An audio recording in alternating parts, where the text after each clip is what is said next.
தீவிர அரசியலில் நுழைவதற்கு முன்பு தனது கடைசி படம் குறித்த அதிகாரப்பூர்வ அறிவிப்புக்கு பிறகு செப்டம்பர் தொடக்கத்தில் நடிகர் விஜயின் வரவிருக்கும் படம் தற்காலிகமாக தளபதி 69 சென்னையில் அதிகாரப்பூர்வ பூஜையுடன் தொடங்கியது. கடந்த 2 நாட்களுக்கு முன்பு அறிவிக்கப்பட்ட இந்த படத்தில் நடிகர்களின் ஒரு பகுதி நடிகர்களின் சுவாரஸ்யமான வரிசை உள்ளது.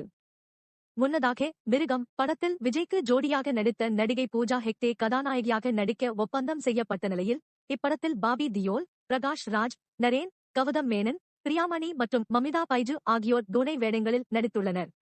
படத்திற்கு அனிருத் இசையமைக்க தொழில்நுட்ப குழுவில் சத்யன் சூரியன் ஒளிப்பதிவு செய்கிறார்.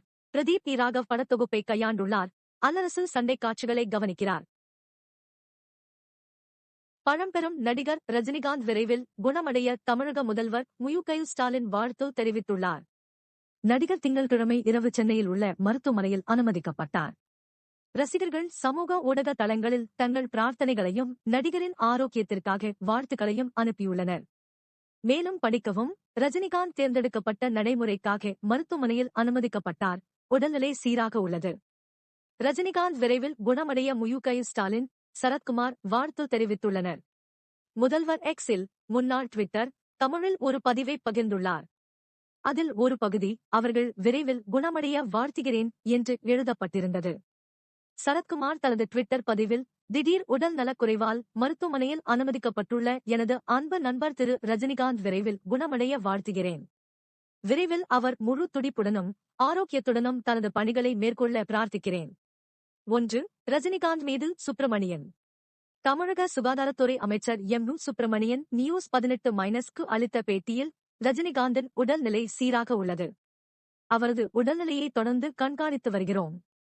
செய்தி நிறுவனமான பிடிஏ அதன் ஆதாரங்களை மேற்கோள் காட்டி, ரஜினிகாந்த் செவ்வாய்க்கிழமை பிற்பகுதியில் கேட் லேப்பில் ஒரு தேர்வு நடைமுறைக்கு உட்படுத்தப்பட வாய்ப்புள்ளது என்று கூறியது. 2. ரஜினிகாந்தின் உடல்நலம் குறித்த அறிவிப்பு.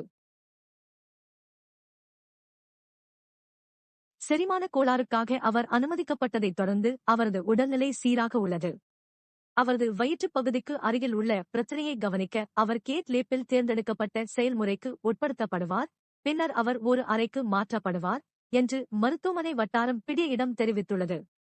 73 வயதான பிரபல நடிகர் செவ்வாய்க்கிழமை மாலை டிஸ்சார்ஜ் செய்யப்படுவார் என்று ஆதாரம் மேலும் கூறியது.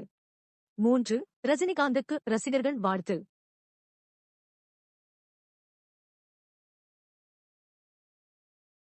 எடுத்துக்கொண்டு ஒரு ரசிகர் எழுதினார், ரஜினி சார், விரைவில் குணமடையுங்கள். நாங்கள் மிகவும் வேடிக்கையாகவும் மகிழ்ச்சியாகவும் இருப்போம். அவர் விரைவில் குணமடைய இறைவனை பிரார்த்திக்கிறோம் என்று ஒருவர் கூறினார். ஒன்னும் கவலைப்படாத கண்ணுங்களா, கடவுள் எப்பவுமே நம்ம நேசத்துக்குரிய ஒருத்தருடனே இருப்பாரு என்று ஒரு ட்வீட் படிக்கவும். தலைவா, உங்கள் உடல் நலத்திற்காக இறைவனை பிரார்த்திக்கிறேன். உனக்காக காத்திருக்கிறோம் என சமூக வலைதள பயனாளர் ஒருவர் ட்வீட் செய்துள்ளார். உங்கள் குரலை கேட்கவும் உங்கள் புன்னகையை பார்க்கவும் ஆவலுடன் காத்திருக்கிறேன் என்று ஒரு எக்ஸ் பயனர் கூறினார். நடிகர் 2016 சிறுநீரக மாற்று அறுவை சிகிச்சைக்கு உட்படுத்தப்பட்டார். 4. ரஜினிகாந்தின் வரவிருக்கும் படங்கள். டி.ஜே. ஞானவேல் இயக்கிய வேட்டையன் படத்தில் அடுத்ததாக நடிகரை ரசிகர்கள் பார்க்கலாம். இது அக்டோபர் 10ஆம் தேதி திரையரங்குகளில் வெளியாக உள்ளது. இப்படத்தில் அமிதாப் பச்சன், ஃபஹத் பாசில், ராணா டக்குபதி, ரித்திகா சிங், மஞ்சு வாரியர் மற்றும் துஷாரா விஜயன் ஆகியோரும் நடித்துள்ளனர்.